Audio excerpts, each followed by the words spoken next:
sua Bíblia em Romanos, no capítulo 4. Aqui na nossa apresentação está faltando um acento ali no E. Então, o tema hoje é Abraão é a prova concreta da justificação. Abraão é a prova concreta da justificação. Por quê, meus irmãos? Durante os primeiros 3 capítulos de Romanos 1, 2 e 3, Paulo, ele se ateve e ele procurou mostrar 2 coisas. Ele procurou mostrar primeiro, e isso é importantíssimo você entender, porque um médico só pode indicar o remédio certo para o paciente se ele souber exatamente qual é a doença. E muitas vezes nós estamos tratando a doença errada. Nós não estamos tratando a doença, nós estamos tratando apenas o sintoma da doença. Então Paulo ele procura em Romanos 1, 2, 3 mostrar qual é a nossa doença.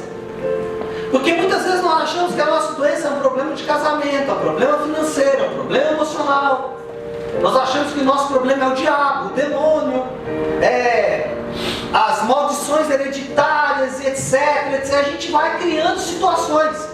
Mas fato é, e Paulo procura mostrar isso de forma muito clara, dizendo o seguinte: o problema do homem é uma doença que ele nasce com ela, chamada pecado. O problema é que o homem é filho, e note bem o que eu vou dizer, o problema do homem é que o pai dele, que não é Deus, o pai dele, que é Adão, pastor, eu sempre aprendi que Deus é pai de todo mundo. Pois é, mas é mentira. Deus, ele é o Criador. Se você ler Gênesis, você vai ver que Deus criou Adão. Pastor, é a mesma coisa? Não. Por quê? Porque Gênesis 4 vai falar o seguinte: Adão gerou, Deus criou, Adão gerou. Isso é tão sério que se você ler Mateus capítulo 1, vai falar genealogia. Quem que gosta de ler genealogia? Eu gosto. Ó, pastora Flávia, você gosta de tudo, você não conta não. Mas ela não conta, você é carta branca. Gosta de ler genealogia? Genealogia, Mateus capítulo 1 é interessante, porque fala assim: fulano, presta atenção, isso é legal, depois você pode ler. Fala assim: fulano gerou fulano, fulano gerou fulano, fulano gerou fulano, fulano gerou, até José. Aí quando chega em José, a Bíblia para e fala assim: e fulano gerou José. Ponto. Aí fala assim: Jesus nasceu assim. Interrompe uma geração. Vinha sendo gerado, até que Jesus nasceu assim como? O Espírito Santo coloca da semente dele dentro de Maria, e ele é gerado. Ele é o primeiro ser gerado sem essa doença. Então, o que Paulo está mostrando é o seguinte: o nosso problema não é os resultados disso aqui, porque ele mostra no capítulo 3, ele fala, qual é o resultado disso aqui? Aí ele fala, motivações erradas, a língua, e aí vai falando um monte de coisa, depois você pode ler. Acho que, se eu não me engano, é o episódio 12 ou 13 da nossa série, eu preguei sobre isso, que é os resultados dessa doença. Então o que Paulo fala é o seguinte: toda a humanidade está debaixo do pecado. Ele diz isso.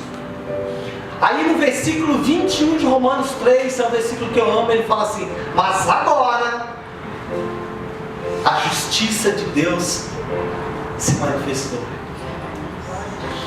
Então ele diz: olha, o problema do homem é esse, e Deus deu remédio para o problema. Então os primeiros 3 capítulos de Romanos, Paulo se ateve em montar uma tese. E aí no capítulo 4 ele fala assim: bom, agora eu vou provar essa tese. E o que ele usa para provar a tese? E aí é um golpe de mestre, nosso amigo Paulo.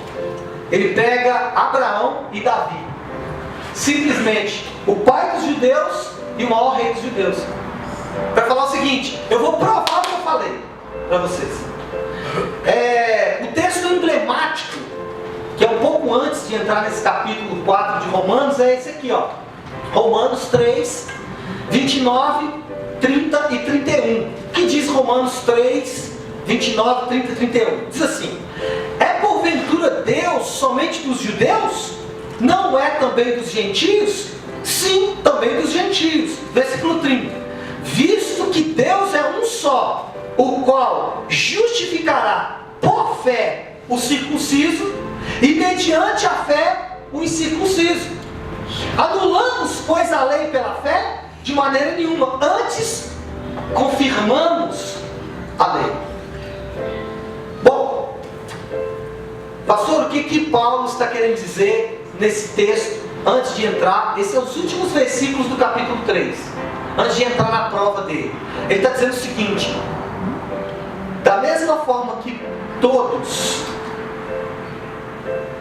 são gerados no pecado, em Cristo todos podemos ser justificados por meio da fé, através da graça. Aí ele vai começar a provar. Entra no versículo 1. Eu não vou entrar porque semana passada a gente já estudou. Mas o que a gente estudou? Fazendo uma recapitulação muito breve. Se você quiser, pode ver a pregação da semana passada. Mas o que nós vimos na semana passada foi, em síntese, que Abraão ele foi justificado pela fé. E aí nós ensinamos, quando falamos da fé de Abraão, o que vem na nossa cabeça inicialmente? Abraão foi o cara que entregou Isaac. Por quê? Porque aí nós cristãos, nós ainda somos muito sinergistas. O que é sinergia? Esses termos apareceram lá na Idade Média com os escolásticos, que eram os teólogos da época. A interpretação de um santo da Igreja Católica chamado Tomás de Aquino, da teologia de Agostinho, ele interpretou ela de forma equivocada, porque Agostinho dizia: tudo vem de Deus. E Agostinho era tão radical na sua teologia que ele dizia assim: inclusive nós somos predestinados por Deus para a salvação. De tanto que ele falava, não depende de nós. Deixa eu tomar uma água aqui.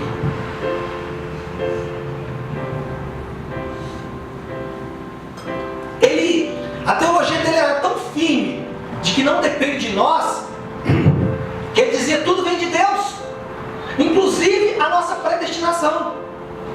Então, olha só para você ver, ele foi o primeiro cara que falou o seguinte, porque até aquele momento tinha-se uma ideia assim: bom, eu preciso pedir perdão a Deus, eu preciso me arrepender. Aí Agostinho falou assim: peraí, de onde vem o arrependimento? Porque muitas vezes nós achamos assim: eu arrependo, Deus me perdoa. A gente pensa assim: para Deus me perdoar eu preciso arrepender. Não é assim? Amém ou não? Só que isso não é verdade. Eu só arrependo porque Ele me perdoou. Aleluia. É o oposto. Ele me perdoa, eu arrependo. Ele me perdoa, eu arrependo.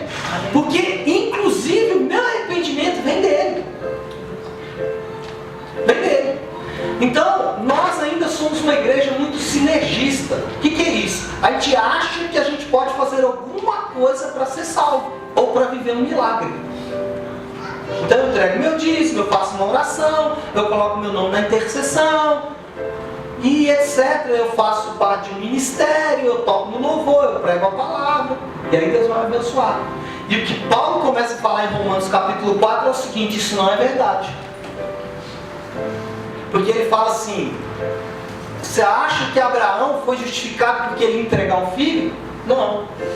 Ele fala assim: Abraão foi justificado o dia que Deus chama ele para fora e fala assim: quantas estrelas? Aí Abraão fala: não dá. Ele falou: cara, então você não serve, fica no canto aí, deixa que eu faço. Porque a aliança de Deus com Abraão foi uma aliança seguinte: você não faz nada, eu faço tudo. E essa é a aliança que ele propõe para nós. Porque ele sabe que se nós formos fazer alguma coisa, nós vamos acabar atrapalhando o processo. Então o que ele fala? Não, deixa que eu faço. Deixa que eu faço. Meu Deus. Bom, o que nós vimos mais ainda? Nós vimos que a prova disso que estamos falando é Davi. Paulo chama Davi para a história. O que Paulo faz? Ele invoca Abraão e depois ele invoca Davi. E aonde ele invoca Davi? Ele invoca Davi no Salmo 32. E o que o Salmo 32 diz?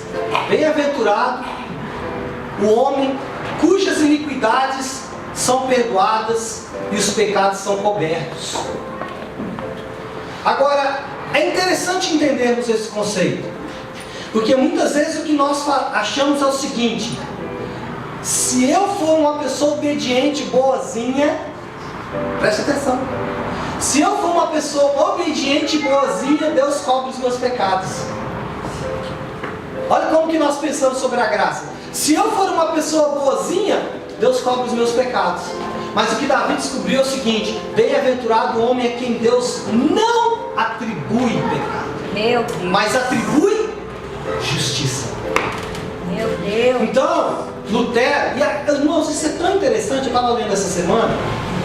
Muitas vezes nós achamos que o que causou cisma da igreja católica e da igreja protestante, se eu fizer aqui uma pesquisa entre vocês aqui, muitos vão dizer: não, o problema lá de Lutero era com os santos. O problema de Lutero é que ele achava que não só adorar a Deus. Ou outros falavam assim: não, eu acho que o problema de Lutero era com o dinheiro, porque as penitências eram vendidas. E era fato, as penitências eram vendidas. Outros vão dizer: não, o problema de Lutero era com hierarquia. Ele via que a hierarquia romana estava comprometida. Mas nenhuma dessas são verdadeiras. Só qual era o problema de Lutero? Justificação. O que desencadeou a reforma protestante foi o seguinte: a doutrina católica diz o seguinte, talvez a grande maioria de vocês aqui já foi católico, praticante. Eu nunca fui, nasci num lar evangélico, mas a minha avó era, algumas coisas do catolicismo eu conheço. Mas quem se aprofundou no catolicismo sabe o que eu estou dizendo. O católico, ele se batiza e aí começa o processo de justificação. E ele só será plenamente justificado se ele tiver uma vida boa, se ele for uma pessoa honesta, se ele cumprir os sacramentos. Aí, no final da vida dele, se ele não cumpriu a sua justificação, ele ainda vai para o purgatório, para purgar o restante dos pecados, e aí sim ele ser justificado. Lutero não conseguia enxergar Deus assim. Ele falou: não é possível, eu estou aqui, eu já larguei a minha vida, como diz a música que nós cantamos aqui, que é boa, né? Larguei tudo, né? Lutero falou: larguei tudo, eu estava fazendo faculdade de Direito, meu pai era rico, eu larguei tudo para estar aqui, mas não me sinto justificado. Até que ele encontrou Romanos. E Romanos, que é o livro que estamos estudando, ele falou: agora eu entendi. O que ele entendeu? Ele entendeu o termo, eu vou me aventurar. Na semana passada eu me aventurei pelo latim, eu vou me aventurar hoje de novo pelo latim. Ele falou o seguinte: nós somos justus et peccator, simultaneamente justos e pecadores. É o que Davi fala no Salmo 32. Ele continuava entendendo que ele era pecador, mas apesar de pecador, ele já tinha sido justificado. Bom, eu quero falar sobre 3 assuntos hoje, se Deus me der graça, por causa do tempo. Eu quero falar primeiro, a justificação, ela tem um sinal. Qual o sinal? O batismo. A justificação tem um sinal, o batismo. Mas, preste atenção, o batismo não é a justificação.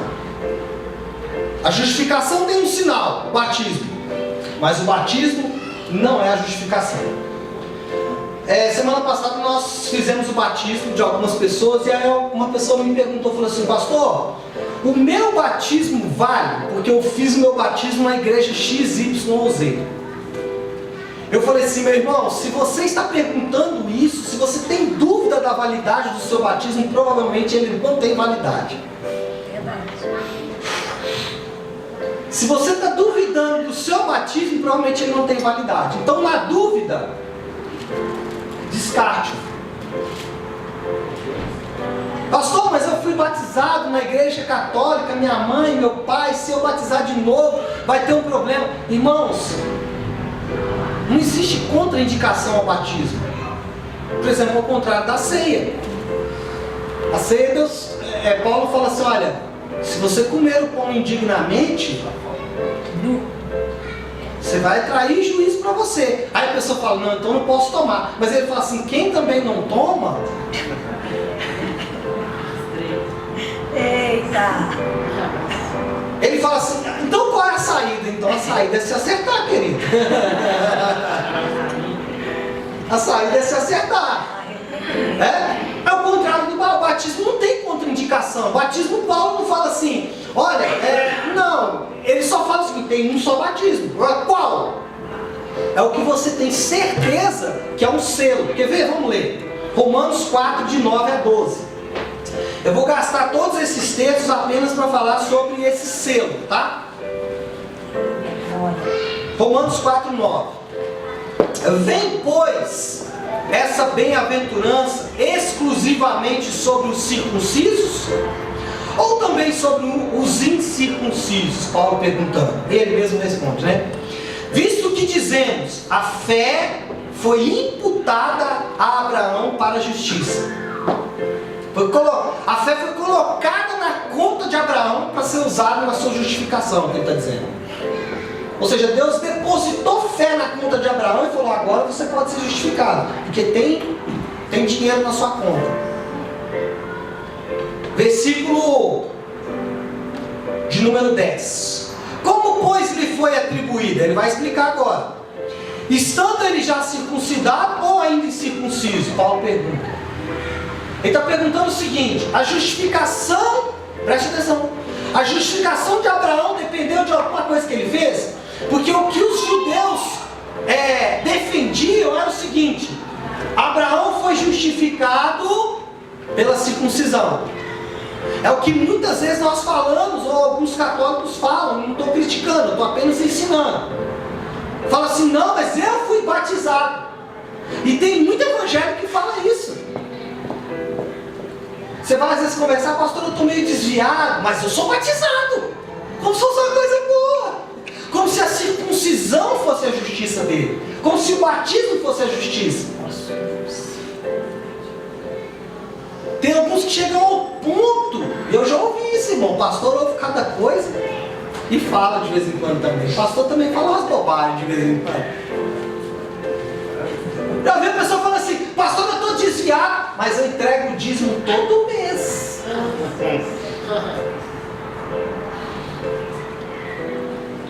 Por quê? Porque ele acredita que a circuncisão é a sua justiça.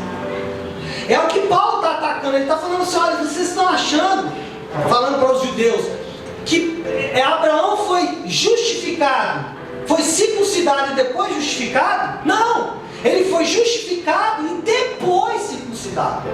Primeiro veio a justificação. Primeiro Deus faz. Primeiro Deus justifica. Depois ele é circuncidado.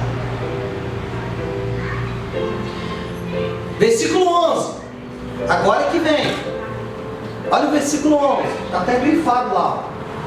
Recebeu o sinal da circuncisão como selo da justiça, da fé que teve quando ainda incircunciso.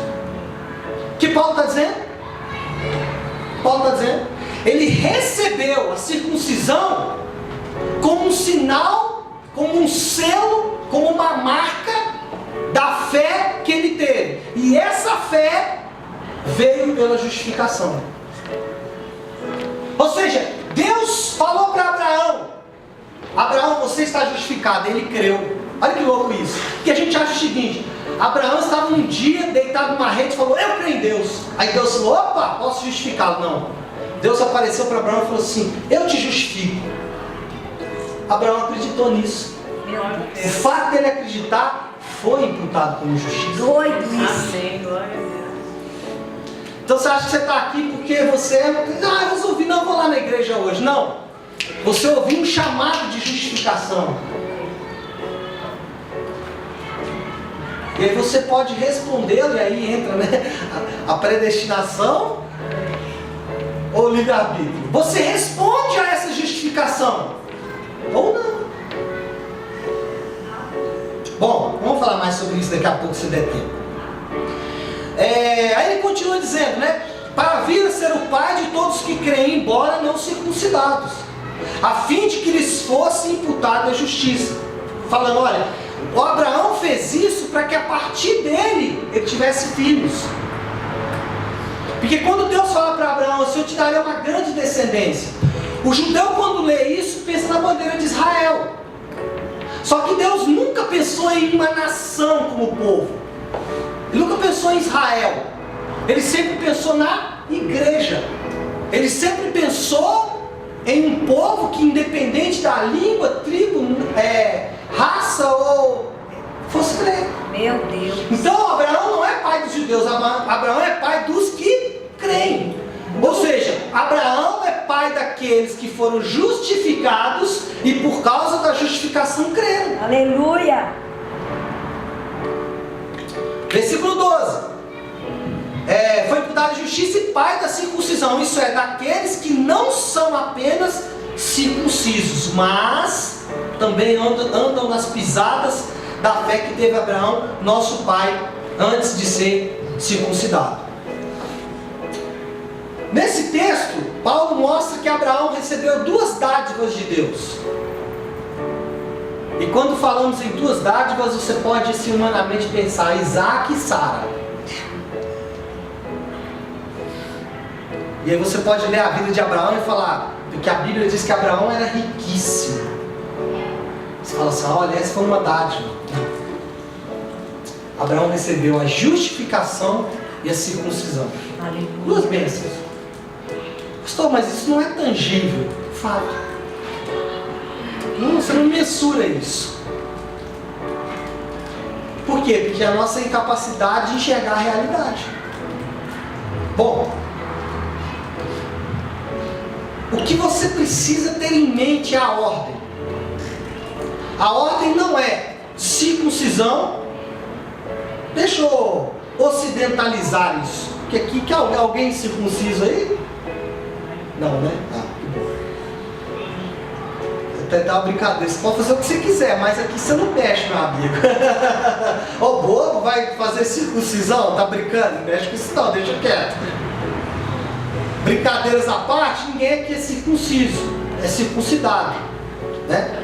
Mas se eu inverter, tirar a palavra circuncidado e falar assim para você, você se apoia no fato de você ser batista? Estava brincando ontem eu e meu irmão, que nós somos batistas de formação e criação.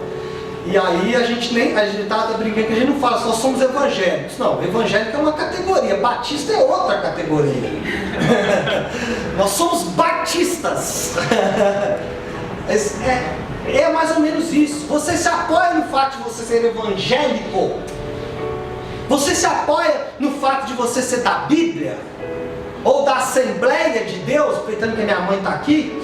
É mais ou menos essa meleca mesmo, irmão. É tudo misturado. É Assembleia de Deus Batista. Por isso que eu sou meio assim, entendeu? Tem hora que você olha pra mim e fala assim, esse cara é presbiteriano. Depois você olha e fala, ixi, só rajando. Mas é por causa disso, ele é batista, Assembleia. Mas enfim, não é esse que é o assunto. O assunto é, você acha que o fato de você conhecer a Bíblia, de você ser dizimista, de você vir à igreja todo domingo, de você fazer parte de um ministério, do teu nome estar no hall de membros da igreja, não que isso não seja importante, tudo que eu falei aqui você tem que fazer, mas não é isso que te salva. Porque essa circuncisão, essas coisas vêm depois da justificação. Você faz aquelas coisas por causa da justificação. E o problema é que muitas pessoas estão fazendo isso para chegar lá. E não vão chegar. Porque você tem que entender que você está aqui para chegar lá. Eu vou explicar isso melhor daqui a pouco. Agora, fato é que a circuncisão, e no caso nosso batismo, é um selo de algo que já nos pertence, a justificação. Então é o que eu sempre digo, se você tem dificuldade de fazer essas coisas que eu falei, questione a sua justificação. Se para você ser batizado, frequentar a igreja é um peso, talvez você ainda não entendeu a justificação. Talvez você ainda não entendeu. Por isso que isso é tão pesado. E o que Paulo está dizendo é isso. Ele fala, olha, para os judeus, porque os judeus, eles viviam um ascetismo religioso muito grande. Quem vê assim Jesus metendo pau nos fariseus, pensa que eram todos corruptos. Não, tinham muitos fariseus que eram pessoas do próprio Paulo. Ah, ele era assassino. Irmãos, Paulo matava cristãos achando que estava fazendo em nome de Deus, achando que isso, na cabeça dele, era circuncisão. Não, peraí, para mim ser justificado eu preciso matar cristão. Até que ele entendeu, não, eu fui justificado pela graça, de graça, completamente merecido, então eu não preciso fazer nada. Eu faço somente como um selo da minha justificação. Então, meus irmãos, o batismo é um sinal físico indispensável da realidade espiritual. Eu sempre faço essa pergunta: se você não for batizado, você vai ser salvo? Normalmente nós já respondemos de prima, né? Claro que vou. Mas espera aí, não foi o próprio Cristo que disse: quem crê e for batizado? Aí a pessoa, veja bem, pastor, não, veja bem não. Aí eu vou responder a pergunta: pastor, se eu não for batizado, eu vou ser salvo? Talvez. Como assim? Talvez o fato de você não batizar mostre um Deus. Talvez o fato de você não querer se batizar mostre um Deus. Meu Deus. Revela um Deus. Eu não vou me batizar, por quê? Talvez revela um Deus. E é por isso que a gente precisa se batizar. Porque aí eu abro mão de todos os deuses. Bom, pastor, então peraí, batismo é um sinal indispensável de uma realidade espiritual, não é? Mas a realidade espiritual não depende do sinal. Agora você me confundiu. Você acabou de falar que o sinal é indispensável. Agora você está falando que o sinal não é indispensável, mas não. Estou falando o seguinte: você só vai ter o sinal se você entender a justificação primeiro. Se você tiver o sinal antes, não vai ter valor. Então, o sinal do batismo, ou, para usar termos evangélicos, os sinais da sua justificação, ministério, só vão acontecer de forma fluente se você entender a justificação. O dia que você entender a justificação, isso aqui funciona fácil. É o que Paulo está dizendo. O que Paulo está dizendo para o judeu, entenda o judeu. O que Paulo está dizendo para o judeu é o seguinte: cara, tudo isso que você faz é bom.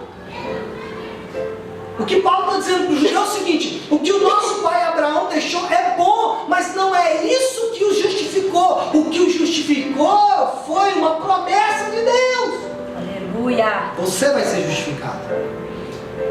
Vocês entendem isso? Amém. O que eu quero fazer, e o que é o propósito de Deus, e o que é o objetivo da carta de Romanos, é fazer o seguinte: é dizer assim, olha, nós precisamos de uma igreja, de uma nação, de um povo, de homens que sejam bons pais, bons maridos, bons empresários, bons profissionais, bons políticos. Nós precisamos de uma nação de mulheres que sejam mulheres de valor, mulheres que realmente entendam o seu papel, e não um papel abaixo do homem, mas com uma missão quanto homem, de mulheres que saibam que são boas mães, boas esposas, boas profissionais. Mas isso aqui não é o que justifica. Isso aqui é o resultado do que aconteceu com você quando você não fez nada para merecer. Aleluia, meu Deus. Então aquelas coisas lá são a prova de que você foi alcançado por um amor impressionante, que mesmo sabendo que você não planejou, ele falou, não tem problema. Irmãos, o que Deus faz com nós todos os dias é quantas estrelas. Meu Deus. Aí você fala, Deus, eu não consigo, eu falho, eu pequei. Aí Deus fala assim, tá bom, então tá bom. Você não consegue? Tá, mas eu te justifico, pronto. Que é isso? Eu já contava com o fato de que você não vai conseguir contar as estrelas. Meu Deus. Eu já contava com isso. E quando a gente entra nessa coisa de querer fazer para agradar a Deus, para talvez viver um milagre, a gente produz a igreja que nós temos visto. E o que nós temos que trabalhar todos os dias para não virar essa igreja. Uma igreja que faz jejum, que ora, que lê a Bíblia com esforços hercúleos, astronômicos. Entregar um dízimo é o parto do elefante rosa.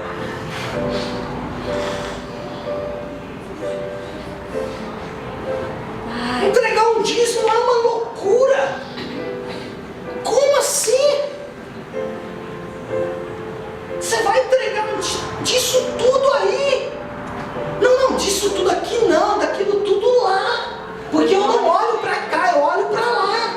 Deus.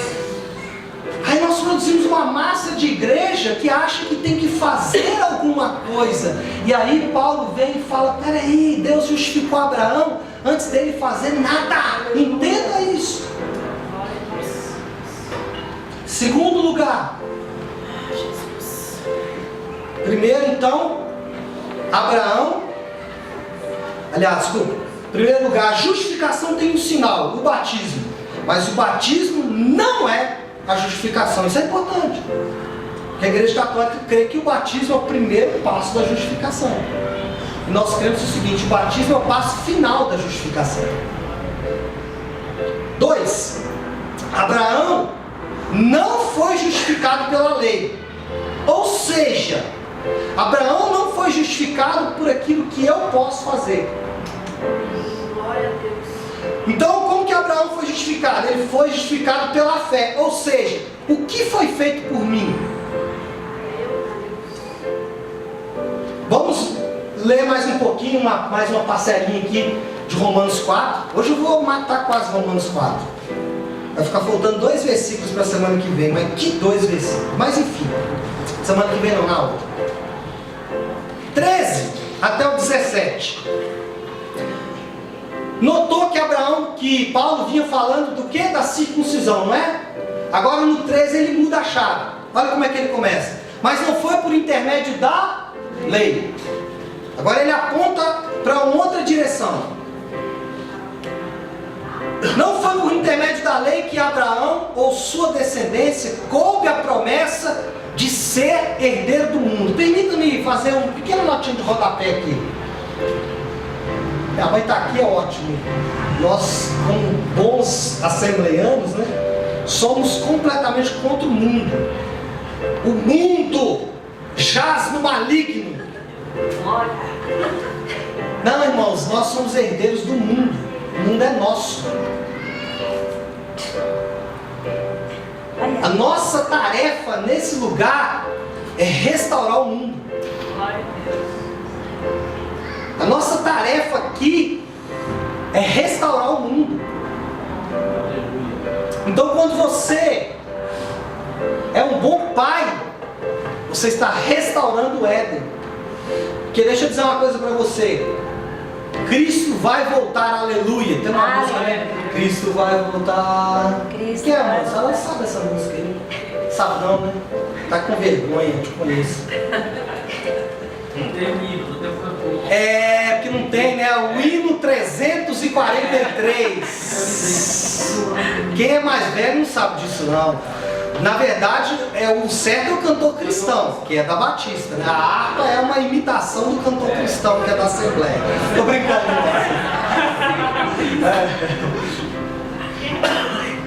Cristo vai voltar, que bom, pastor. Cristo vai voltar para quê? Para, durante 1000 anos, reinar aqui no mundo. Que é isso?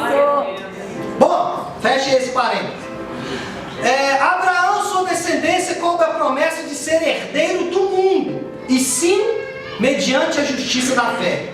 Pois se os da lei é que são herdeiros, anula-se a fé e cancela-se a promessa.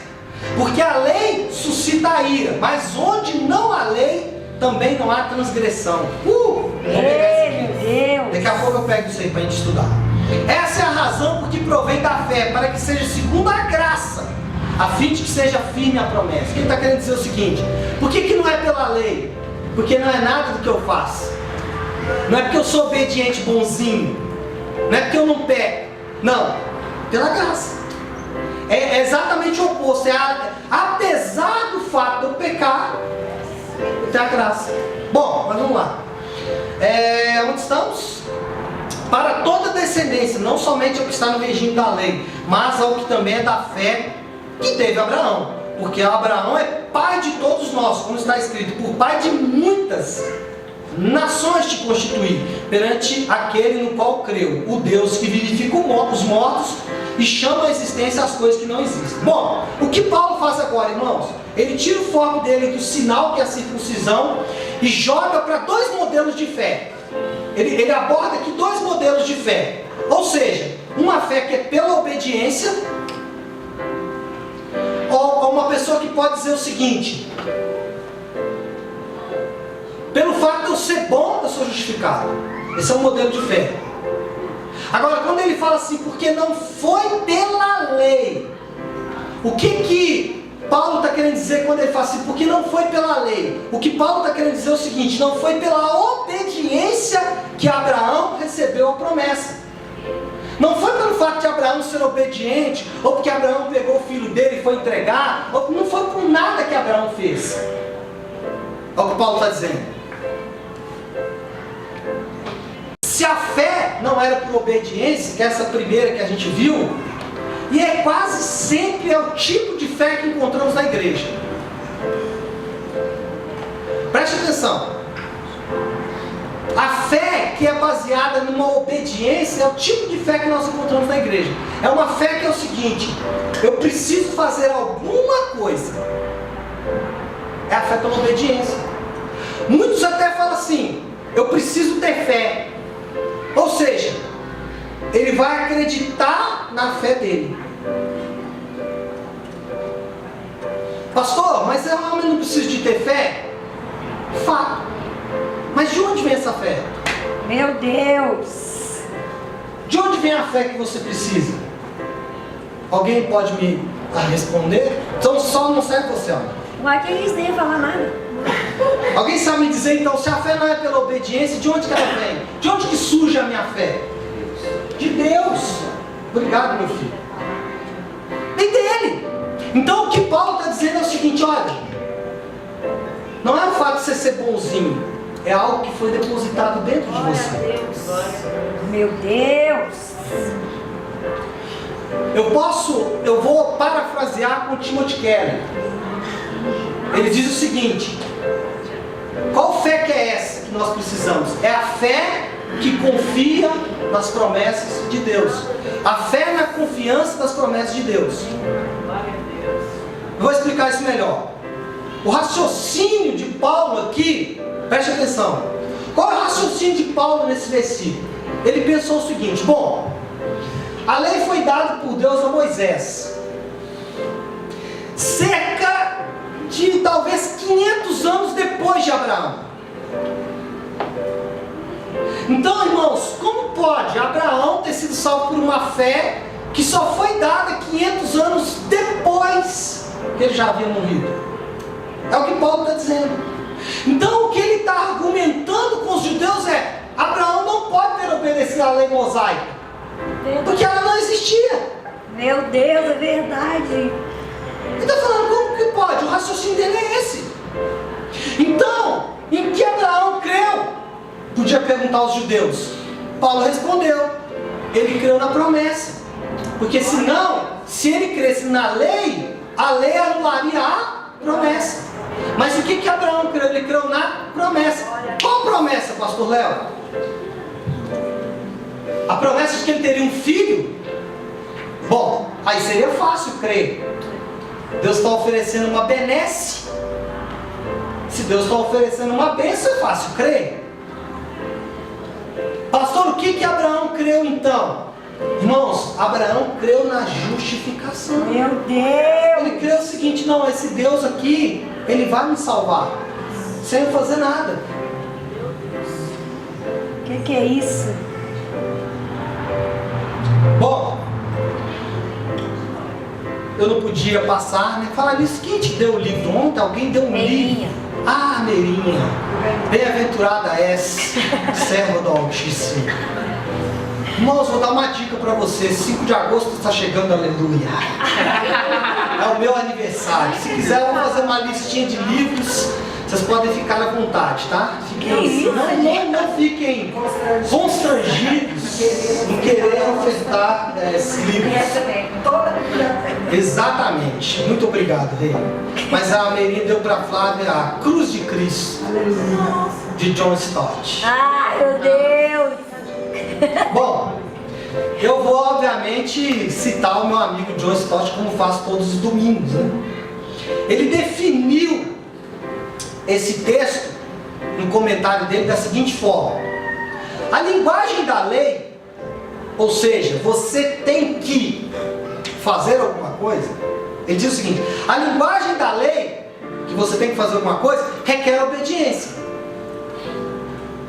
Então você tem que obedecer a Deus, você tem que ser bonzinho, ele diz. Mas a linguagem da promessa, qual é a linguagem da promessa? Eu irei fazer. Note, a linguagem da lei é o que eu faço. A linguagem da promessa é o que foi feito. Então ele diz: a linguagem da promessa exige que tenhamos fé. Qual fé? Eu vou acreditar naquilo que foi falado a meu respeito. Preste atenção. O que Deus disse a Abraão, John Stott continua dizendo, John Stott, de todo domingo eu mudo o nome dele. O que Deus disse a Abraão não foi, olha aqui, que aqui é a chave do negócio. Preste atenção que aqui é o ponto cardeal do negócio. Essa é nova, hein, Diego? Ponto cardeal.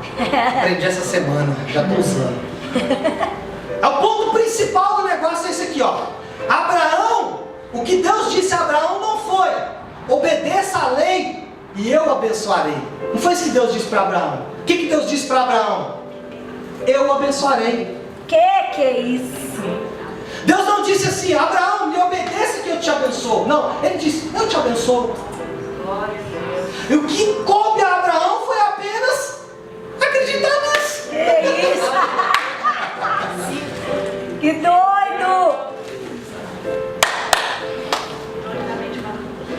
Irmãos, o versículo 15 discorre sobre isso, ó. Porque o que fala o versículo 15? Porque a lei suscita a ira, mas onde não há lei também não há transgressão. Por que a lei suscita a ira? Quem estava aqui semana passada vai lembrar. Qual o objetivo da lei? Qual o objetivo da lei? Alguém? Mostrar os nossos pecados, mostrar que nós falhamos. Então, quando ele diz porque a lei suscita a ira, ele está querendo dizer o seguinte: a lei traz à tona a ira de Deus. Pastor, irmãos, a ira de Deus é uma coisa maravilhosa. Nunca fale contra a ira de Deus, porque a ira de Deus não é como a nossa. Eu já ensinei isso aqui. Nossa ira é descontrole emocional. A gente levanta alguns dedos, né? O tom de voz, fala algumas palavras que não deveríamos, enfim. Alguns chegam às vias de fato, né? Essa é a nossa ira. Qual é a ira de Deus? A ira de Deus é o oposto da neutralidade, ou seja, a ira de Deus é a incapacidade de Deus de conviver com aquilo que não o agrada. Já ouviu uma pessoa falar assim: eu não consigo dizer não? Aí não consigo dizer. Deus ao contrário, ele não consegue não dizer não. Quando é não, ele fala não. A ira é exatamente isso. Ele fala: está errado. Só que a graça o que é? Bom, está errado, então corrige. Não consigo. E a lei mostra isso. A lei fala assim: não, eu não consigo corrigir. Deus fala: não, então tá bom, volta de novo. Quantas estrelas? Não dá, então sai fora, deixa que eu resolvo. Meu Deus do céu! Então a lei suscita a ira. Agora olha aqui. Aonde não há lei, também não há transgressão. Se eu não conhecer a Bíblia, eu estou liberado. Mas nós já vimos estudando Romanos que isso não é verdade. O próprio Paulo fala o seguinte: olha, a criação, ela prega. Então quando você vê, eu gosto muito de citar isso, quando você vê um artista, um músico, tá? Eu vou citar um que eu estava ouvindo essa semana, Kurt Cobain. Aí você fala: rapaz, não se manifeste, por favor. Você fala assim: rapaz, como que esse jovem tinha talento? Como que canta? Olha que voz! Olha esse grupo musical, que harmonia! A quem não gosta, eu gosto. Existe um álbum deles que é, não sei se o álbum chama best-seller, mas enfim, que é o Unplugged, que é o acústico, né? E aí você ouve e fala: meu Deus, que coisa maravilhosa! E aí você estuda a vida do cara, o cara se matou. Então no mesmo cara você vê Deus, em todo o talento que ele tem, e vê o pecado que o levou à morte. Então, um dia você pode chegar diante de Deus e falar: eu não conhecia Deus. Fala assim: eu te mostrei em vários detalhes. Então, peraí, a ignorância então não me elimina de ser condenado? Não. Mas ali está falando, pastor, onde não há lei não há transgressão. Só que ali, ele não está dizendo que onde não há lei não há pecado. Ele diz: onde não há lei não há transgressão. Porque ele está tipificando a transgressão. O que é uma transgressão, pastor Léo? Ele tipificou ali. Ele está dizendo o seguinte: se você sabe que não deve fazer e faz, isso é transgressão. Então deixa eu explicar. Suponhamos que você vai invadir uma casa. Você é um ladrão, vai invadir uma casa. Você não tem placa nenhuma na porta dizendo não invada. Não, uma casa não, um lote, uma propriedade particular. Não tem placa nenhuma, você entra.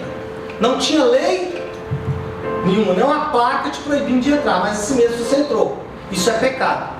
Mas se tivesse uma placa na porta dizendo não entre, propriedade particular, seria transgressão, porque apesar do aviso, você fez. Que doido! Então quando ele fala onde não há lei, não há transgressão, o que ele está querendo dizer é o seguinte: se você não sabe da lei, é pecado. Se você sabe, é transgressão.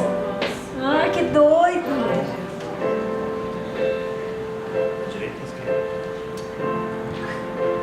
Irmãos, a lei, ela somente transformou o pecado em transgressão. E aí nós entramos num paradoxo muito grande, porque a lei faz exigências que nós certamente transgrediremos. A lei fala de coisas que em algum momento nós vamos transgredir. E, transgredindo a lei, estaremos sujeitos à ira de Deus. Então, meus amados irmãos, eu preciso terminar. Conhecer a lei de Deus nos torna herdeiros. Desculpa. Conhecer a lei de Deus não nos torna herdeiros, somente duplamente culpados. Aí entra o versículo 16. Essa é a razão por que provém da fé. A razão do que provém da fé é exatamente porque a lei não consegue fazer. Ele fala no versículo 16: esta é a razão por que provém da fé, para que segundo a graça, a fim de que seja firme a promessa. Portanto, para concluir essa parte, nós temos aqui, nesse conjunto de versículos, dois tipos de pensamento cristão que você vai encontrar na igreja. De um lado, o grupo daqueles que pertencem à categoria da lei, da obediência, da transgressão e da ira. Você vai ver pessoas que andam nisso aqui: lei, obediência, transgressão e ira. Eu não posso pecar, eu não posso cair, Deus vai ficar com raiva de mim, vai me mandar para o inferno, Deus é maldoso, eu preciso ser bonzinho. E você tem uma outra linha de pensamento, que é a qual eu quero ficar. Qual que é essa, pastor? Graça, promessa, fé e bênção. Ah, essa é boa, pastor Léo. É, mas o fato de eu ter essa vai fazer com que eu não transgrida aquela.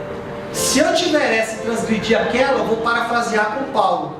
Ele fala isso no capítulo 3. Se você tem essa e transgride a lei, a sua condenação é justa. Paulo fala isso. Ai, ai, ai. Paulo fala isso, Romanos 3,8. Ele fala assim: a condenação desses que pensam assim e ainda vivem daquele jeito, se você pensa assim e vive daquele jeito, a sua condenação é justa, Paulo fala.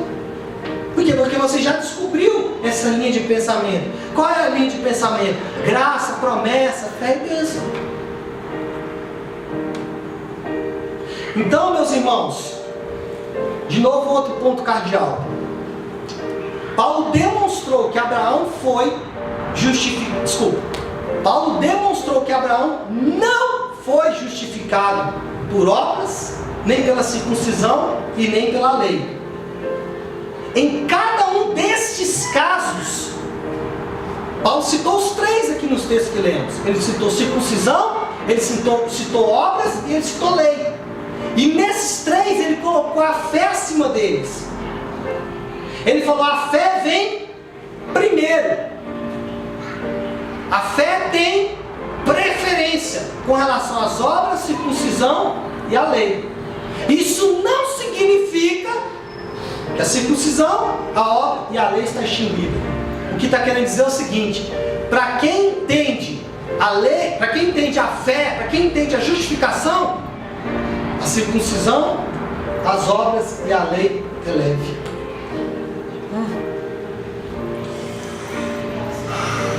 Bom, eu vou precisar de mais 10 minutos, que senão vai me atrapalhar a minha pregação. Então hoje eu vou terminar um pouquinho mais tarde do que meio-dia, mas é só um pouquinho. Porque eu preciso estudar essa parte de versículos, mas aqui é rápido, prometo. Porque agora nós vamos para a terceira parte. Ele falou primeiro de circuncisão, obras e lei. Agora olha o versículo 17. Como está escrito: por pai de muitas nações te constituí perante aquele no qual creu, o Deus que vivifica os mortos e chama à existência as coisas que não existem. Versículo 18. Abraão, esperando contra a esperança, creu, para vir a ser o pai de muitas nações, segundo o que lhe fora dito: assim será a tua descendência. Versículo 19. E sem enfraquecer na fé, embora levasse em conta o seu próprio corpo amortecido, sendo já de 100 anos, e a idade avançada de Sara. Versículo 20. Não duvidou por incredulidade da promessa de Deus, mas pela fé se fortaleceu, dando glórias a Deus, estando plenamente convicto de que Ele era poderoso para cumprir o que prometera, pelo que isso lhe foi imputado para justiça. Irmãos, aqui eu vou tocar num ponto espasmódico. Talvez você vai... Por quê? Eu vou usar um texto de Timothy Keller. Ele diz o seguinte: fé não é o oposto da razão. Vou repetir: fé não é o oposto da razão. Ela é o oposto dos sentimentos e o oposto da aparência. Dizer que a fé, preste atenção, dizer que a fé é razoável pode ser uma surpresa. Talvez você está aí me ouvindo e você sempre aprendeu que a fé era contra a razão, que a fé desafiava a razão. Timothy Keller defende o seguinte: não, a fé ela é razoável, ela tem que ser racional. Dizer que a fé é razoável pode ser uma surpresa, mas fé e razão não são incompatíveis, pelo contrário. Eu vou explicar isso. Bom, o que é fé então, pastor? Ou essa fé que nós estamos estudando de Abraão? Porque aí a gente pode dizer que existem vários tipos de fé, e é verdade. E é verdade. Mas o que eu quero dizer para você, e o texto que nós estamos estudando, é esse texto de Abraão. E nesse texto de Abraão, o que é a fé? A fé é continuar alguma coisa a despeito da nossa fraqueza. Ou seja, irmãos, apesar dos nossos sentimentos, das nossas percepções, nós continuamos firmes. E isso envolve uma base racional. Isso envolve uma base racional. Olha o versículo 19. O que está escrito? Nada. Versículo 19. Sem enfraquecer na fé, embora levasse em conta. Todos abriram aí? Deixa eu arrumar esse negócio aqui. Vocês viram aí? Versículo 19. Abraão, o que ele fez? Não enfraqueceu na fé, embora levasse em conta. Cadê o 19? Embora levasse em conta. Ou seja, preste atenção. Olha como a fé é racional. Abraão levou em conta o quê? O seu corpo e Sara. Ele raciocinou. Só que ele falou: apesar disso, eu continuo crendo. Bom, quando falamos de uma fé racional e quando falamos dessa confiança, nós temos que levar em conta a pessoa em quem nós confiamos. Porque, irmãos, é sempre racional confiar em quem é digno de confiança. Se você confia no seu marido, ele e na sua esposa, provavelmente eles já te deram parâmetros para confiar neles. É ou não é verdade? Se você confia no pastor, é porque ele já te deu parâmetros para confiar nele. Se você confia na cadeira que você está sentando, você tem parâmetros racionais para confiar nela. Então, quando falamos de confiança, você tem que levar em conta a pessoa em quem você vai confiar. E a pergunta é: quem é melhor do que Deus para merecer a nossa confiança? É isso que Abraão fez. Abraão levou em conta, ele raciocinou e falou: peraí, eu tenho de um lado a minha mulher com um pouco velho, já com mais de 100 anos, sei lá, e eu também já velhinho. Então isso aqui não pode gerar um filho. Mas do outro lado eu tenho um Deus que prometeu entregar um filho. Então ele raciocinou e falou: qual é melhor crer? Nesse aqui ou naquele lá? Irmãos, fato é, não se pode crer sem pensar. É burrice crer sem pensar. É exatamente o contrário. Quanto mais você pensar, mais você vai crer em Deus.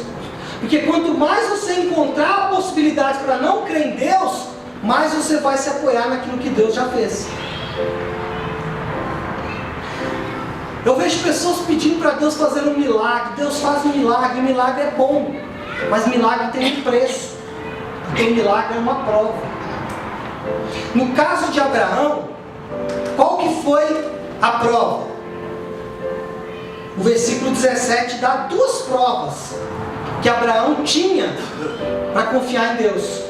Então preste atenção, que eu vou dizer para você. Quando Deus faz um milagre na sua vida, nunca mais você pode duvidar. Se um dia você duvidar, você vai ser... Lembra da lei? Se um dia você duvidar, você vai ser duplamente culpado. O que é isso? Então, peça um milagre mesmo, mas faça bom uso dele. Fecha a notinha do rodapé. Paulo dá duas provas. Versículo 17, existem duas provas de que Abraão podia confiar em Deus. O Deus que vivifica os mortos e chama à existência as coisas que não existem. Irmãos, eu já vi muita pregação sobre isso, e lamentavelmente de forma errada. Por que Paulo cita essas duas coisas? Porque Paulo chama para a conversa duas grandes provas do poder de Deus. Ele fala do Deus que vivifica os mortos. Isso fala de ressurreição. E quem que ele está invocando para a ressurreição? Cristo. Ele está falando: peraí, Abraão, ele creu em Deus porque ele olhava para o Deus que vivifica os mortos. Então preste atenção, você não precisa de mais prova nenhuma. Se Deus nunca fizer um milagre na tua vida, ele já te deu uma prova de que ele existe. Sabe qual que é? O túmulo lá de Jerusalém que está vazio. Aleluia! O túmulo de Cristo vazio prova para mim e você o Deus que vivifica os mortos. Mas não satisfeito, Paulo chama uma segunda prova de Deus. Ele fala assim: o Deus que chama à existência as coisas que não existem. Sabe quem que Paulo está chamando agora para a conversa aquele Deus que fora do universo cria o universo. Então ele chama duas grandes maravilhas de Deus: a ressurreição dos mortos e a criação de todas as coisas. E ele fala assim: Abraão creu no Deus que vivifica os mortos, e Abraão creu no Deus que criou todas as coisas. Aleluia. Isso era o parâmetro de Abraão. Irmãos, essa ressurreição e essa criação foi capaz de fazer isso ali, ó. Embora levasse o seu próprio corpo amortecido, sendo já 100 anos e a idade avançada de Sara. Então o que Paulo faz? Ele põe de um lado, preste atenção, ele põe de um lado a ressurreição e a criação, e ele põe do outro lado o corpo de Abraão com mais de 100 anos e Sara enfraquecida, envelhecida. E ele raciocina sobre essas duas coisas. Ele fala assim: eu tenho de um lado um Deus criador e que é capaz de ressuscitar, e eu tenho do outro lado eu e a minha esposa, fraquinhos e velhinhos. Em quem eu vou crer? Irmãos, isso aqui mostra de um lado a dupla morte e do outro lado a dupla vida. Então, meus irmãos, Abraão creu ao mesmo tempo em que ele esperava contra a esperança, que é o que está lá no versículo 19. A esperança dele era contra, mas ele creu. E aí no versículo 20 nós vamos encontrar uma aparente contradição, porque fala assim: Abraão não duvidou por incredulidade da promessa de Deus, mas pela fé se fortaleceu, dando glória a Deus, estando plenamente convicto de que era poderoso para cumprir o que prometera. Então o que Paulo está dizendo é o seguinte: Abraão, diante dos fatos, ele escolheu Deus, e Abraão foi marcado pela fé, Paulo diz. Mas se você fizer uma rápida leitura sobre Abraão, você vai ver que Abraão errou demais e nem sempre andou por fé. Então peraí, pastor, Paulo fala que Abraão sempre andou por fé, mas eu sei que Abraão nunca andou por fé. Contradição. Está vendo como que a Bíblia se contradiz? Eu vou explicar isso. O que Paulo está dizendo aqui, irmãos, é que Abraão, ele sabia que a sua obediência não era perfeita, e que a sua confiança em Deus ia variar. Quem vive isso, diga glória a Deus. Todos nós variamos, como Abraão. O que Paulo está dizendo, irmãos, é que a fé que Deus colocou dentro de Abraão jamais se extinguiu. Ou seja, ele sempre se apegou à promessa, mesmo nas próprias falhas e nos próprios fracassos. O que Paulo está dizendo é o seguinte: mesmo quando Abraão falhava e fracassava, ele falava: não, peraí, eu vou confiar em Deus. Meu Deus. Eu não vou confiar no fato de eu obedecer, porque o que acontece com a gente muitas vezes? Quando a gente falha, a gente fala: então a minha bênção agora está bloqueada, porque eu falhei, porque eu não sou bonzinho. Verdade. E o fato de eu não ser bonzinho está trazendo maldição, retaliação no mundo espiritual. É o que a gente pensa. Ai, meu Deus. Ah, Deus agora liberou os demônios para me atacar, tá vendo? O que as minhas falhas fizeram? Irmão, sabe o que Abraão fazia? Ele se fortaleceu dando glória a Deus. Ou seja, ele era capaz de olhar para o próprio erro e dizer: esse erro só me lembra que a minha única esperança é confiar em Deus. Nossa, Deus. Esse erro só fala para mim que se eu confiar em mim mesmo vai dar mal, mas se eu confiar nele vai dar certo. Então, o que Paulo está dizendo é o seguinte: Abraão, ele não se apoiou no fato dele errar, porque ele sabia que ele ia errar. E aí nós chamamos Davi de novo para a história: o Deus que perdoa, independente de você.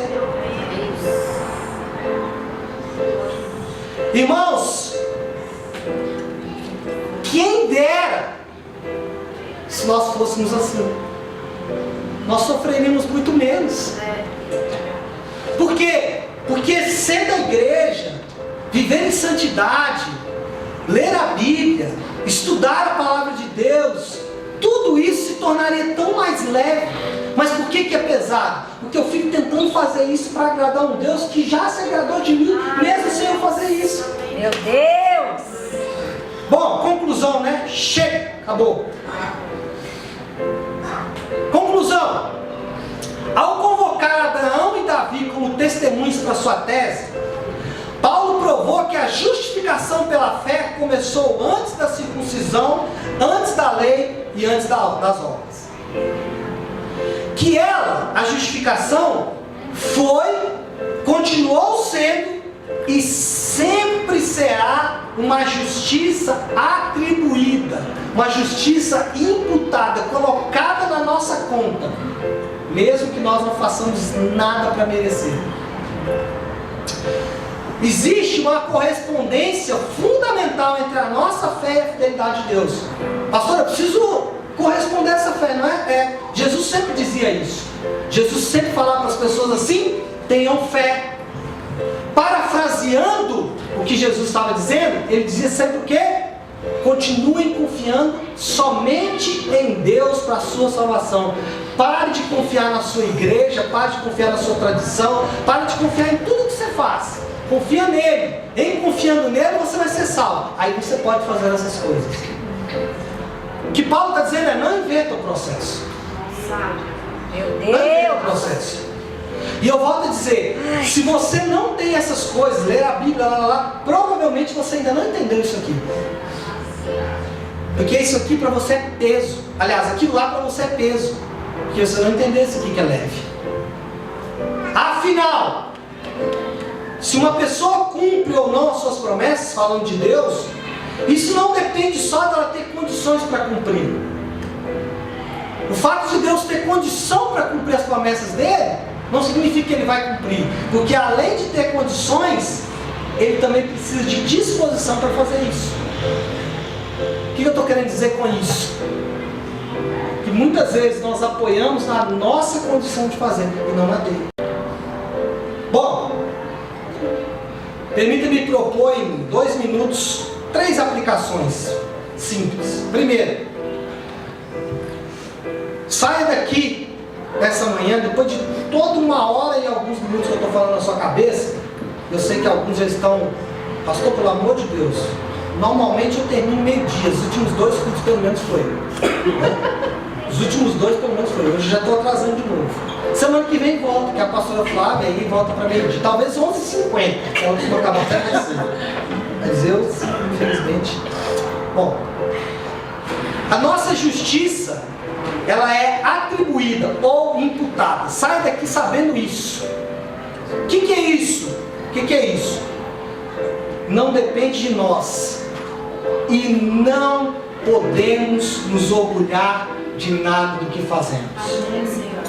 Então a primeira coisa que você vai fazer é pegar tudo que você faz de bom. Tudo. Eu sei que aqui eu conheço a grande maioria de vocês. Eu sei que a grande maioria de vocês fazem coisas muito boas. E eu quero que você continue fazendo. Mas não se orgulhe disso. Não bate no peito e fale: eu sou muito bom, porque eu faço isso, eu ajudo, eu dou. Isso é somente resultado da justificação. Então a primeira coisa, pegue o seu orgulho e deixe ele de lado, porque esse é o pior Deus que nós podemos adorar. O pior Deus que você pode adorar é o orgulho. Você se orgulha da sua igreja, você se orgulha da sua religião, você se orgulha do seu santo, seja ele Santo Antônio ou Santo Bispo da igreja, ou Santo Pastor. A gente sempre tem alguém para se orgulhar. Hoje, o convite de Paulo em Romanos é: pare de se apoiar naquilo que você faz, porque isso não é nada.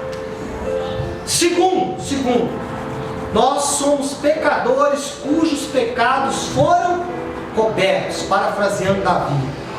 Ou seja, irmãos, podemos viver alegremente gratos e profundamente seguros. O que isso me dá? Primeiro, eu sou grato porque Ele me perdoou, mesmo sem eu pedir perdão.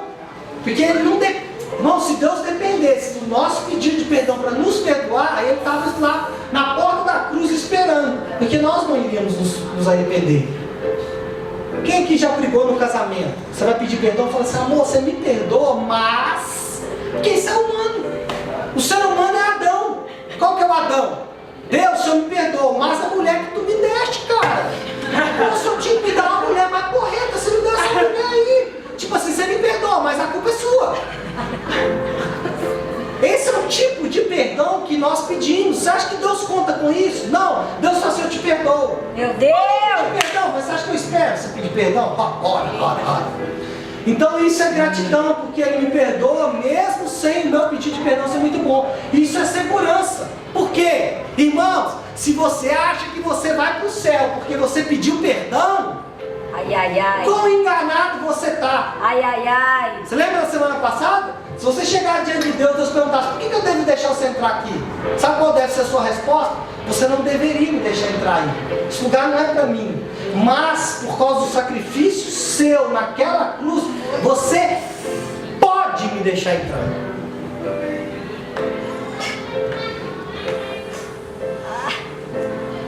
Irmãos, com isso, eu posso fazer a obra com amor, sem peso, sem medo, sem dor, porque eu estou seguro de que Ele me ama, não pela minha performance, mas pela graça dEle. Terceira aplicação, para nós embora. Ainda tem ceia, mas é rápido. Terceiro, estamos incluídos no grande plano que Deus fez na humanidade com o filho de Abraão. Nós fazemos parte da descendência de Abraão. Isso vai te dar o quê? Senso de propósito. Oh, meu Deus! E aí, o evangelho, a igreja, a obra, duas meninas, uma mora você nem sabe mais onde você mora, na comunidade europeia. Porque ela já morou na Polônia, na Espanha e agora está na França. Glória a Deus. Você ainda está na Polônia, né? Ou não? Nem sabe onde você está também, né? Você é cidadão do mundo. Cidadão do mundo. Então você pode olhar para elas e falar, isso é igreja. Ah, meu Deus. Por quê, meus irmãos? Porque isso é propósito. Então, quando você entende que você faz parte do plano de Deus, de todo esse propósito de Deus, de que Deus tem algo para fazer na sua vida, o Evangelho não é mais vazio, sem sentido. Yes! Ele faz sentido. Oh! Não é por causa disso, agora eu entendi porque ele morreu. Agora eu entendi porque que Abraão teve um filho com 100 anos. Por que o miserável Abraão não podia ter um filho com 20 anos? Qual a diferença que faria? Por que ele tinha que ter com 100? Porque é tudo parte de um plano. Tudo parte de um propósito. Abraão teve um filho com 100 anos para, sei lá, 4, 5 mil anos depois, nós estávamos aqui olhando para Abraão e falando, cara, a fé que você teve me trouxe aqui. Isso é propósito. E aí eu não fico preocupado com o plano de Deus na minha vida. Eu fico preocupado com o plano de Deus. E se eu tenho algum lugar nesse plano, Deus, é o teu plano, tem uma vaga para mim? Porque a gente diz assim, Deus, qual é o plano do Senhor para mim? Não, qual é o teu plano? Eu me encaixo nele. Se der, eu me encaixo. Se não, eu vou esperar também aqui a minha salvação e pronto. Porque o Evangelho faz sentido para mim. Glória a Deus, vamos fechar os olhos. Meu Deus!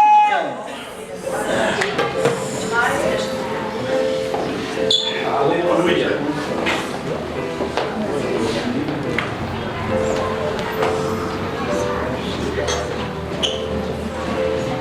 Ai, Jesus! Que é isso? Irmãos, vamos passar Pedreira? para a ceia.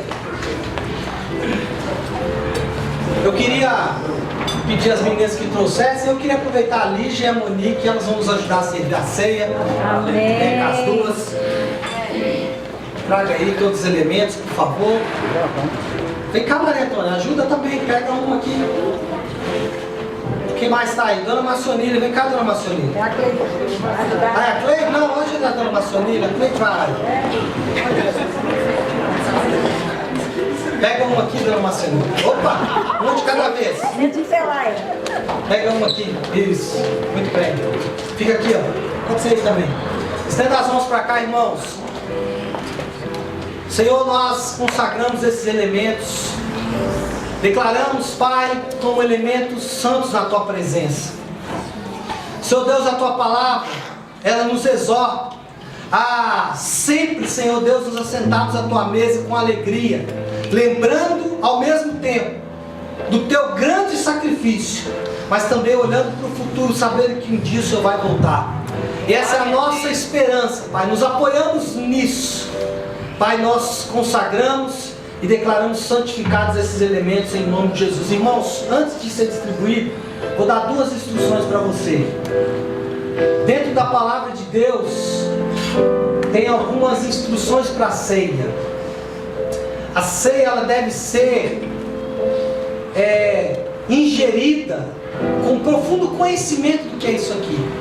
Pastor, então eu não conheço isso. Então você vem conversar com a gente para te ajudar, porque você tem que discernir o corpo de Cristo, é o que fala em Coríntios.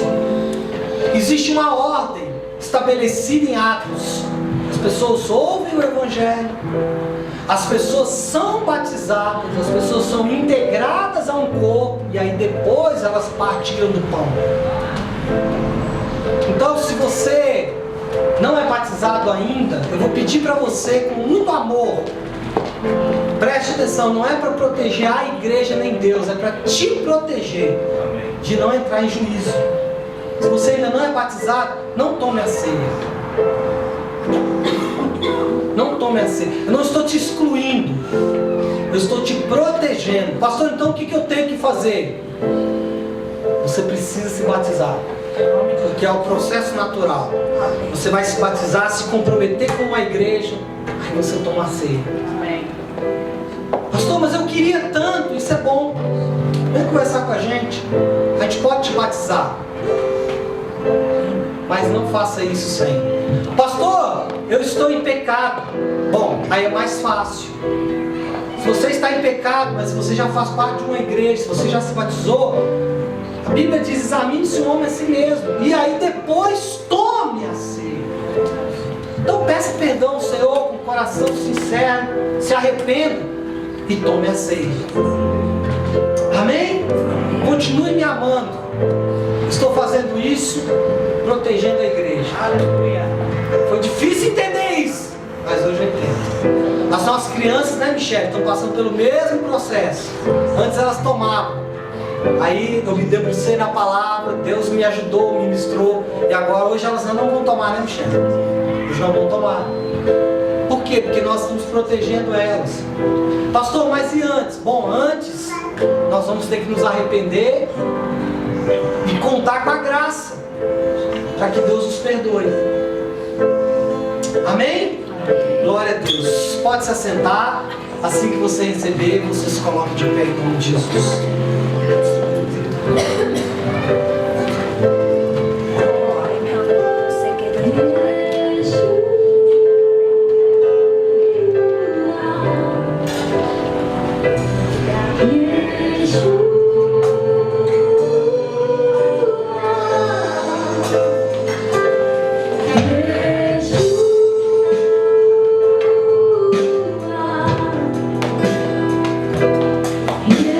Yeshua.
pé.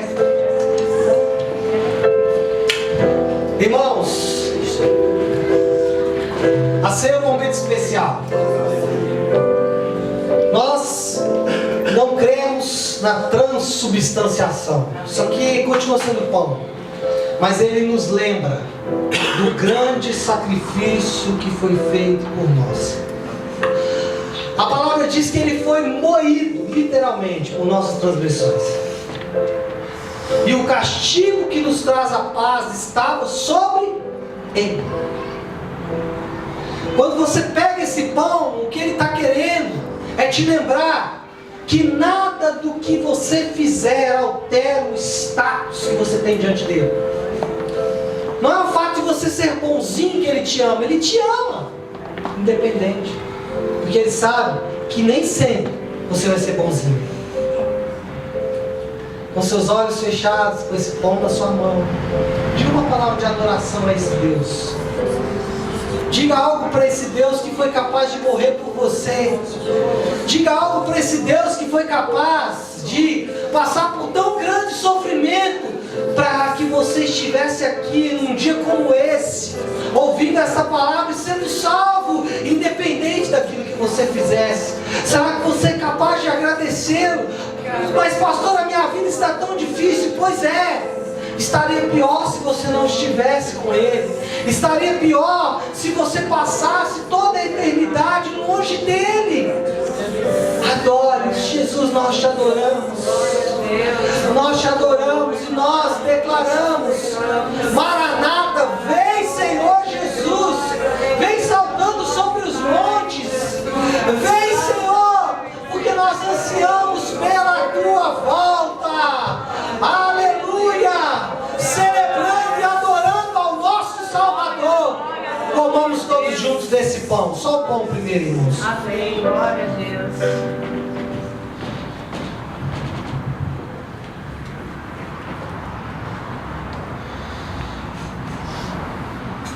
Aleluia! Amém? Levante esse cálice agora na sua mão. A Bíblia diz que depois de haver ceado, ele tomou o cálice e ele disse para os seus discípulos e disse para nós também: isso é o cálice da nova aliança. Irmão, sabe o que consiste essa aliança? Essa aliança consiste em um Deus que foi profundamente ferido, que foi traído, um Deus que foi abandonado pelo homem, e mesmo assim ele pegou a única coisa que ele podia entregar, o seu próprio sangue, e verteu, entregou, pagou a minha, a sua, a nossa e a dívida de toda a humanidade. E ele disse: olha, eu faço uma aliança com vocês. Ele disse: eu não me apoio na sua performance, eu apoio na minha capacidade, eu apoio no meu grande amor. Parafraseando com o que ele disse. Vire-se para o irmão que está ao teu lado. Se você estiver com sua esposa, com seu marido, olhe para ele. Se você não tiver, um homem com um homem, uma mulher com uma mulher, sempre duplas. Sempre duplas. Tem alguma moça aqui? Ó, vai com a Gabriela ali. Cadê? Tem mais uma aqui, Lohane, lá, liga para ele, para sua irmã. Vai com ela, fale com ela. Quem mais? Precisa de uma mulher linda, maravilhosa aqui, ó. Vai aqui com ela. Ali é você mesmo. É, você. Vire-se para ele. Ninguém sozinho, irmãos. Alguém que não está com alguém aí? Tem alguém sozinho? Pode ser namorados, irmãos. Está sozinho? Ali, ó, tem uma ali, precisa de mais uma mulher bem-aventurada, aleluia. Tem mais alguma mulher bem-aventurada? Vai lá, Jô. Deixa seu marido aí um pouquinho. Ah, não, você está com seu marido, deixa eu ver. Vai lá, amor. Vai com a irmã lá, eu fico sozinho aqui com Deus. Olha aí para o seu marido, para as pessoas que estão com você. Diga para ele assim: meu amado irmão. Não, mas fala com fé. Minha amada irmã. Esse cálice representa tudo que foi feito em mim por você. Nós não podemos dividir. Nós muitas vezes não entendemos. E por não entendermos, nós sofremos. Mas nessa manhã, diante de você, diante do nosso Deus, nós declaramos juntos que amamos essa aliança, dependemos dessa aliança e viveremos por causa desta aliança. Amém? Troque o cálice aí com seu irmão. Sai do seu lugar, troque com mais pessoas. Troque com umas 4 pessoas aí, umas 5.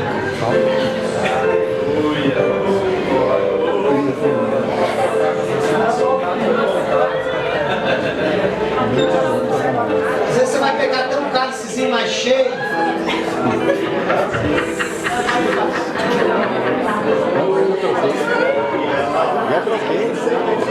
Já troquei, não pode trocar.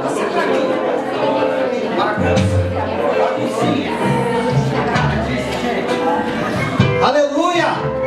Amém? Trocou aí com pelo menos umas 4 pessoas? Levante esse cálice agora bem alto na sua mão. Irmãos, que grande bênção. Que grande bênção. Deixa eu dizer algo para vocês. Um dia nós estaremos na glória, nas nuvens. Quão glorioso será esse dia, aonde Ele, o próprio Cordeiro de Deus que tira o pecado do mundo, vai nos servir. Que dia glorioso! Oh, aleluia! Vem, deixa eu cantar não. Prega até mais ou menos, mas cantar não dá não. Vai! Declara isso mais um pouco. Vamos declarar isso.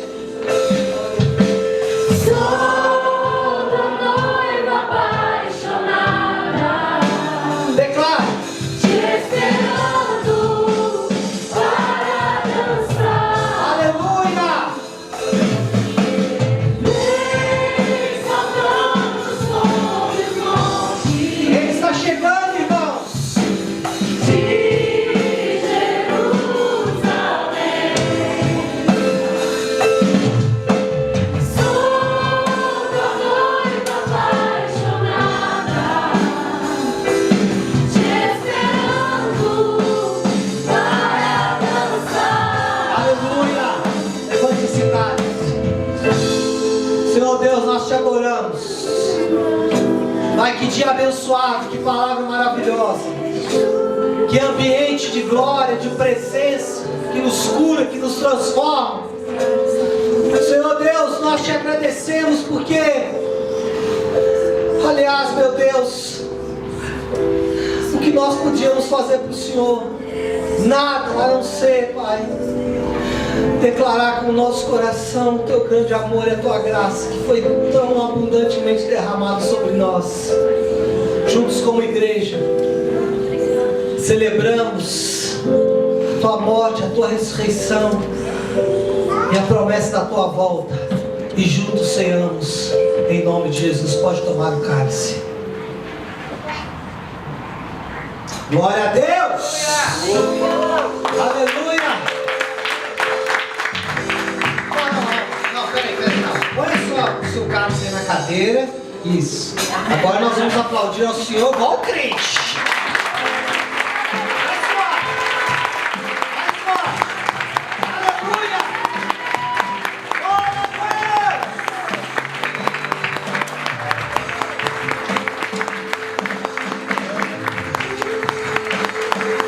Glória a Deus! Amém? Levante as suas mãos para o céu. Que o amor de Deus Pai, a graça inexplicável de Jesus Cristo e a amizade capacitadora do Espírito Santo seja com todos nós. Amém? Vai com Deus, uma semana de vitória, uma semana de bênção.